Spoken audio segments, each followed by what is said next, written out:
યુવક સંઘ આયોજિત 14મા દિવસના મેળાના મુખ્ય મહેમાન તરીકે પ્રેસિડેન્ટ, ત્યારબાદ મેઘપર પંચાયત પ્રાથમિક શાળાના 71.23% સાથે થર્ડ હિરાણી પાર્વતી ગોપાલ.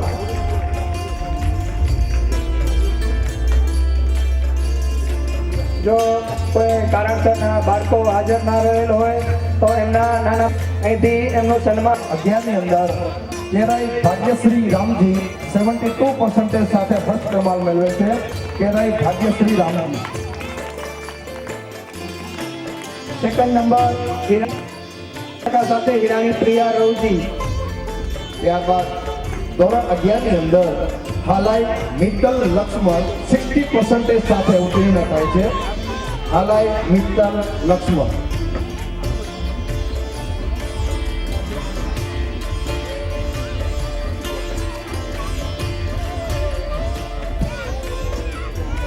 ગુજરાતી મીડિયમના વિદ્યાર્થીઓને તો આપ સન્માન કર્યા. અમે હવેનો સમય થઈ ગયો વિન્ડો પર એટલે ઇંગ્લિશ. તમારી નજરને બહાર ઠરવશો તો ત્યાં ઇંગ્લિશ છે. જેઓ એક ગ્રેડ સાથે ફર્સ્ટ ક્રમાંક મેળવે છે. હાલાઈ કાવ્ય ગોવિંદ.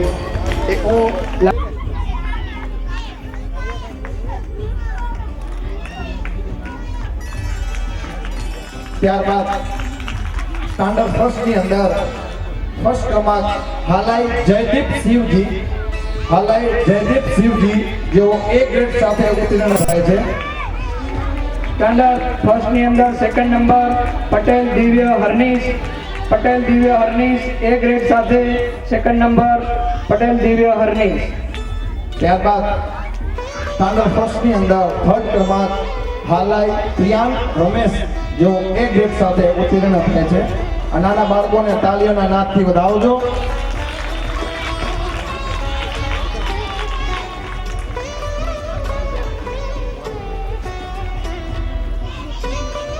ત્યાર પછી સ્ટાન્ડર્ડ સેકન્ડની અંદર હિરાણી રાહુલ હરીશ સી ગ્રેડ સાથે હિરાણી રાહુલ હરીશ. આવો રાહુલભાઈ. ત્યારબાદ સ્ટાન્ડર્ડ થર્ડની અંદર ફર્સ્ટ ક્રમાંક હિરાણી નંદની માવજી. હિરાણી નંદની માવજી A+92 ઉત્તીર્ણ થાય છે. હાલાઈ ઈશ્વર દિનેશ A+82.08% સાથે સેકન્ડ ક્રમાંક મેળવેલ છે. હાલાઈ ઈશ્વર દિનેશ.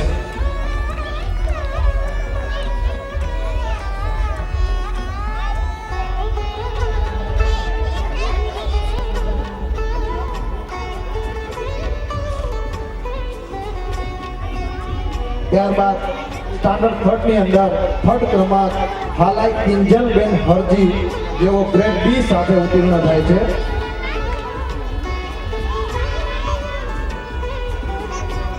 સ્ટાન્ડર્ડ ફોર્થની અંદર વાઘજાણી ધીરજ મનજી સી ગ્રેડ મેળવે છે. વાઘજાણી ધીરજ મનજી. ત્યારબાદ સ્ટાન્ડર્ડ 5ની અંદર ફર્સ્ટ ક્રમાંક વાઘજાણી નરેન્દ્ર વિનોદ જેઓ ગ્રેડ એ સાથે ઉત્તીર્ણ થાય છે. વાઘજાણી નરેન્દ્ર વિનોદ. ત્યાર પછી હાલાઈ દક્ષા પ્રેમજી એ ગ્રેડ સાથે ઉત્તીર્ણ થાય છે. હાલાઈ દક્ષા પ્રેમજી. ત્યારબાદ રાઘવાણી પ્રિયા દેવરાજ. રાઘવાણી પ્રિયા દેવરાજ જેઓ એ ગ્રેડ સાથે ઉત્તીર્ણ થાય છે. સ્ટાન્ડર્ડ 6 ની અંદર ફર્સ્ટ હાલાઈ પૂજા દિનેશ એ ગ્રેડ સાથે ઉત્તીર્ણ થાય છે. હાલાઈ પૂજા દિનેશ. ત્યારબાદ ધોરણ 6 ની અંદર હાલાઈ પ્રકૃતિ જેઓ એ ગ્રેડ સાથે ઉત્તીર્ણ થાય છે. ત્યાર પછી હું રત્નાભાઈને વિનંતી કરીશ કે રત્નાભાઈ આપ અમારા બાળકોને આપના હસ્તે સન્માનિત કરો. ત્યારબાદ સ્ટાન્ડર્ડ 7 ની અંદર સેકન્ડ ક્રમાંક હાલાઈ અંકિતાબેન હરજી જેઓ બી ગ્રેડ સાથે ઉત્તીર્ણ થાય છે. ત્યારબાદ થર્ડ ક્રમાંક હિરાણી સિન્હા હરજી જેઓ બી ગ્રેડ સાથે ઉત્તીર્ણ થાય છે.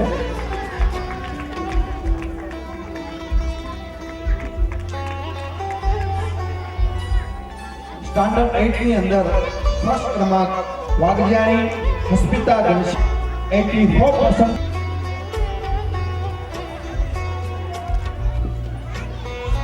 ત્યારબાદ સ્ટાન્ડર્ડ 10 ની અંદર ઇંગ્લિશ મીડિયમની અંદર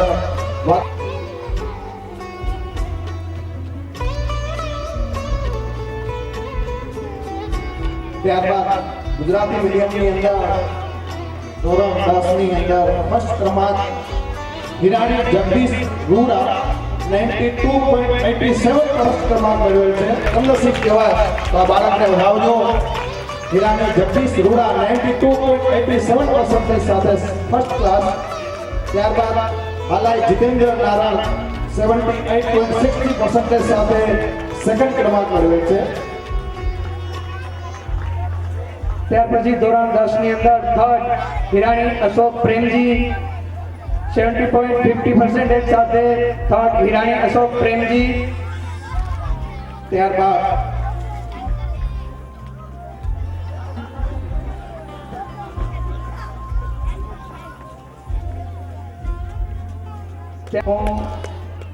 હાલાઈ પ્રીતિબેન મુરજી 77% સાથે ઉત્તીર્ણ થાય છે.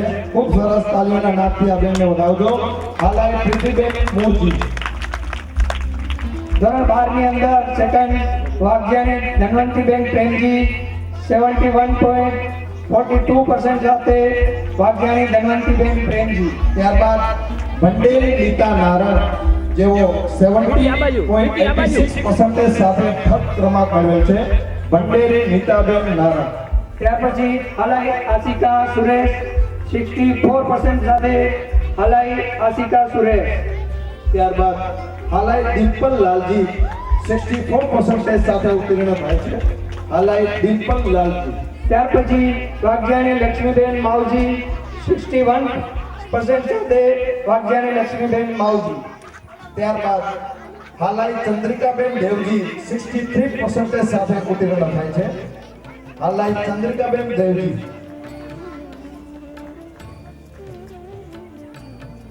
ધોરણ 12 ની અંદર વ્યવસાય લક્ષી ની અંદર ફર્સ્ટ ક્રમાંક હાલાઈ પ્રિયાબેન કૃષ્ણ 81.67% સાથે ઉત્તીર્ણ થાય છે. હાલાઈ કૃષ્ણ. શિક્ષણની શરૂઆત અને બીજું 9 થી 12. ત્યારબાદ આપણું બાળક આપણા સંસ્કારોને મૂકીને બીજા સંસ્કારો લેવા તરફ જાય એટલે કે કોલેજનું શિક્ષણ ખરેખર કોલેજનું છે. કોલેજનો અભ્યાસ કરતા અને આજે મને ગૌરવની વાત છે કે 18 વિદ્યાર્થીઓ આપણા કોલેજની અંદર સારા પર્સન્ટેજ મેળવી અને ઉત્તીર્ણ થાય અને આપણા ગામનું નામ રોશન કરે તો આપણું આ બાળક ખરેખર મેઘપર ગામનું ગૌરવ કહેવાય. તો એફવાય બીકોમ ની અંદર ફર્સ્ટ ક્રમાંક હાલાઈ હસ્મિતાબેન પ્રેમજી જેઓ 66.57% સાથે ઉત્તીર્ણ થાય છે.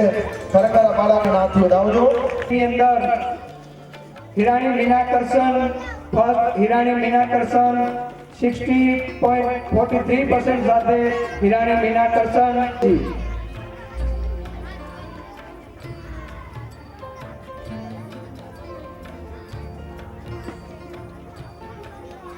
ત્યાર પછી એસવાય બીકોમ ની અંદર ફર્સ્ટ હિરાણી રીના બાવજી 61.86% સાથે ફર્સ્ટ હિરાણી રીના બાવજી. ત્યારબાદ એસવાય બીકોમ ની અંદર સેકન્ડ ક્રમાંક હાલાઈ વિજય પરબત એ ગ્રેડ સાથે ઉત્તીર્ણ થાય છે.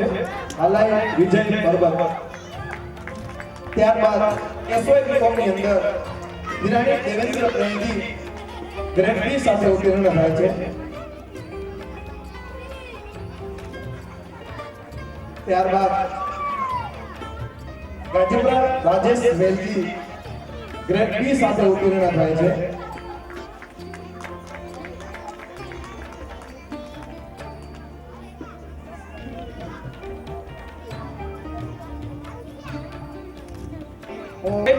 સાથે ઉત્તીર્ણ થાય છે. ખૂબ ધન્યવાદ. આપણું આ બાળક સાયન્સની અંદર આપણા ગામનું નામ રોશન કર્યું. ત્યાર પછી ટીવાય બીકોમ ની અંદર કે જે ટીવાય બીકોમ પૂરું કર્યા પછી ગ્રેજ્યુએશન પૂર્ણ કર્યું કહેવાય. ત્યાર પછી ગ્રેજ્યુએશન પૂર્ણ કર્યા પછી માસ્ટર ડિગ્રી આગળ જતું હોય ત્યારબાદ ટીવાય બીકોમ ની અંદર વાઘિયાણી માધવ વિશ્રામ 52.33% સાથે ઉત્તીર્ણ થાય છે. વાઘિયાણી માધવ વિશ્રામ. આ બાજુ ત્યારબાદ TYBA ની અંદર હાલાઈ ભાવિકાબેન લાલજી 55.78% સાથે ઉત્તીર્ણ થાય છે.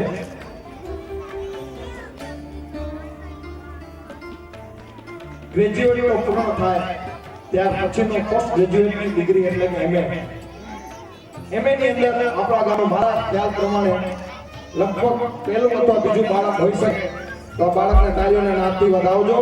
હાલાઈ ભાવિકાબેન લાલજી હાલાઈ કાજલબેન લાલજી સાથે ત્યારબાદ નવો કોર્સ એટલે કે BBA ની અંદર ફર્સ્ટ ક્રમાંક હિરાણી શીતલબેન ગોપાલ સેકન્ડ ક્લાસમાં ઉત્તીર્ણ થાય છે.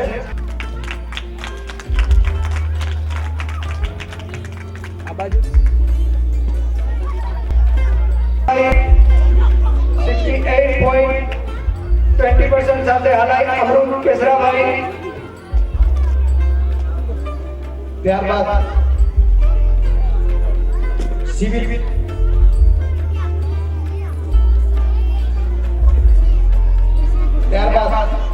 સિવિલ એન્જિનિયરની લાઈનમાં આપણું બાળક એક આવે છે તો હિરાણી નરેન્દ્ર વિશ્રામ એક ગ્રેડ સાથે ઉત્તીર્ણ થાય છે. સિવિલ એન્જિનિયરની અંદર હિરાણી નરેન્દ્ર વિશ્રામ.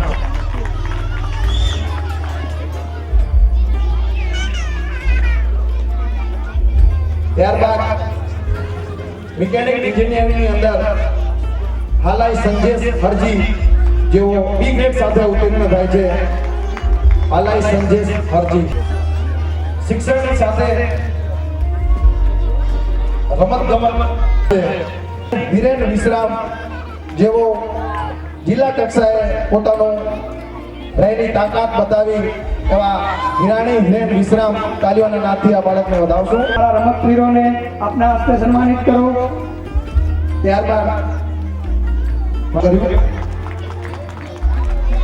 ત્યારબાદ હાલાઈ સંજીવ પ્રેમજી અંડર 17 ની અંદર કબડ્ડીની અંદર જિલ્લા કક્ષાએ આપણા ગામનું નામ રોશન કર્યું. ત્યાર પછી હિરાણી ભક્તિ અંડર 17 વોલીબોલની અંદર હિરાણી ભક્તિ. આ બાજુ શ્રી મેટપલ લેવા પટેલ યુવક મંડળ આયોજિત ક્રિકેટ સ્પર્ધા પણ યોજાઈ હતી. અમારામાં બાળકોમાં રહેલી શક્તિઓને ખીલવા માટે અમારો યુવક સંઘ ક્રિકેટનું આયોજન કરેલ હતું. 2 દિવસના આમાં ક્રિકેટ પારિતોષિક થયા હતા. લાલજીભાઈને વિનંતી કરીશ કે અમારા આ ક્રિકેટ વીરોને પૂરી ટુર્નામેન્ટની અંદર જેમનું સારું એવું પ્રદર્શન રહી અને પૂરી ટીમને ફાઇનલની અંદર જીતાડી તેવા man of the series Hirani Harnish Lalji જેઓ મેન ઓફ ધ સિરીઝ તરીકે એનાયત થયા હતા. વિજેતા ટીમ જેમના કેપ્ટન હતા હિરાણી નરેન્દ્ર વિશ્રામ તેમને પણ અમે સન્માનિત કરશું. પૂરી ટીમ વચ્ચેથી કપ્તાન લાલભાઈ દ્વારા સન્માન કરવામાં આવશે. તો અનિલભાઈ દરજીને શ્રી સરપંચ સાહેબ દ્વારા સન્માનિત કરવામાં આવશે.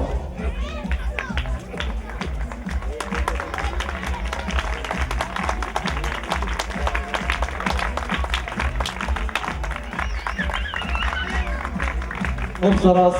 શિક્ષા અને સદબુદ્ધિથી થોડું કમ હતું, અત્યારે આજ આપણું બાળક સદવિદ્યા અને સત સંસ્કારથી ઉચ્ચન આવ્યું. એનો એક મુખ્ય હેતુ માનનીય શ્રી અનિલભાઈ દરજીને ફાળે હું આપીશ. તો અનિલભાઈ દરજીને નમ્ર વિનંતી કરીશ કે અમારા બાળકોને આવતા ભવિષ્યનું 2 શબ્દો આપના દ્વારા કહો કે અમારું બાળક હજુ જે સ્તરે છે એ સ્તરેથી ઉપર આવીને ટોપ સ્તરે જાય તેવા 2 વચનો આપણા સ્વહસ્તેથી અમે સાંભળવા માંગીએ છીએ. માનનીય શ્રી અનિલભાઈ દરજી.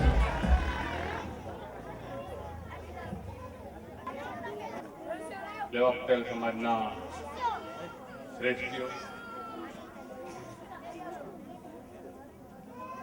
ગામના વડીલો, મારા યુવાન મિત્રો, બહેનો, મારા દીકરા અને દીકરી, સૌ પહેલા તો આપ સૌને નવા વર્ષના ખૂબ ખૂબ શુભેચ્છાઓ. નૂતન વર્ષ આપના માટે ખૂબ શુભકાર્ય રહે એવી શુભેચ્છાઓ. વાતની શરૂઆત કરીએ તો પહેલી વાત એ છે કે સામાન્ય રીતે ભાષણ છે ને એ આપવું ગમે પણ સાંભળવું ન ગમે એવી હોય છે. ઓપનિંગમાં જ મને મોકલાવી દીધો અને ફર્સ્ટ સ્ટ્રાઇક મને આપી દેવામાં આવી. ઠીક છે, મારે બે વાત તમારી પાસે કરવી છે. હમણાં જ્યારે વિદ્યાર્થીઓનું સન્માન કરવામાં આવ્યું અને અવાજ બહુ જાડો ચાલે વાંધો નથી. તો 12મા ધોરણના વિદ્યાર્થીઓનું સન્માન મારા ભાગે આવ્યું અને મેં એક વસ્તુ માર્ક કરી, નોંધ લીધી કે 12મા ધોરણના બધી જ છોકરીઓ જે સન્માન લેવા આવી બધી જ છોકરીઓ છે મારી દીકરીઓ છે. એક દીકરો આવ્યો નહીં મારી પાસે. કદાચ એ પાછળ કારણ પણ મેં ત્યાં જ મારા મગજમાં દોડ્યું કે ચાલો કારણ તો વિચારીએ આવું શું કામ હશે. રમત પ્રેમીઓ પણ આવ્યા, પણ 10મા ધોરણમાં પણ સારા છોકરાઓ હતા, પણ 12મા ધોરણની વાત આવી ત્યારે એક છોકરો ના આવે તો એનો મતલબ મારે એમ કાઢવું પડે કે 12મા ધોરણ એક છોકરો નથી ભણતો. કદાચ એવું નહીં હોય, માર્કશીટ નહીં પહોંચી હોય એમ હું માનીને આગળ ચલાવું છું. પણ 10મા ધોરણ પછી 12મા ધોરણ અને ત્યાર પછીના જે ઉચ્ચ માધ્યમમાં આપણે જ્યારે જતા હતા ત્યારે છોકરીઓનું પ્રમાણ વિશેષ હતું. આ બાબતની ઘણી વખત અમે અમારામાં શિક્ષકોમાં પણ ચર્ચા કરીએ છીએ અને અમને પણ એમ લાગે છે કદાચ તમે મારી સાથે સહમત ન પણ થાવ. સહમત ન થવા માટે તમને પહેલી તો મંજૂરી આપી દઉં છું, ભાઈ તમે મારી સાથે સહમત ન થજો. પરંતુ એક વાત મેં માગ કરી છે કે 10મા ધોરણ સુધી તો વાલી જે છે એ લાકડી લઈને એના પાછળ પડ્યા જ હોય છે. ભણ ભણ ભણ, ચાલા હજી નાનો છો તારે ભણવું પડશે, એટલે છોકરાઓ ભણતા હોય. પણ 10મા ધોરણ પછી થોડોક વાલીઓને એવું લાગે છે કે છોકરો કામ જેટલો થયો છે તો આપણે એને કામ કરાવીએ. અને છોકરાઓને સામાન્ય રીતે એવું લાગે છે કે કાંઈ નહીં, હું નહીં ભણું તો મારા બાપ દાદાનો જે પણ ધંધો છે એને હું આગળ વધારીશ, અને અહીં એ છોકરો ધરાઈ રહે છે. મિત્રો, ભણતર જે છે એ ક્યારે કામ લાગશે એનું કાંઈ નક્કી નથી હોતું. પણ ઘણા વાત કરે મને કે સાહેબ ભણી ગણીને અમને ક્યાં નોકરી મળવાની છે, અમને ક્યાં નોકરી કરવી છે, કે ક્યાં નોકરી મળવાની છે, કે આવા બીજા બધા રજૂઆતો આવે, વાત કરે. પણ ભણવા પછીથી જે સ્ટાન્ડર્ડ ઓફ લિવિંગ, આપણું જે રહેવાનું જે સિસ્ટમ છે એમાં ઘણો ફરક પડે છે. મિત્રો, એ માટે તમે ભણવાની, તમે કયા માધ્યમમાં ભણો છો, ક્યાં ભણો છો એ મહત્વનું નથી. મારા પાસે જ ભણો એવું હું દુરાગ્રહ નહીં રાખું, પરંતુ જ્યાં ભણો ત્યાં દિલ લઈને ભણો. આ સંજય, આ બધા છોકરાઓ, માધવ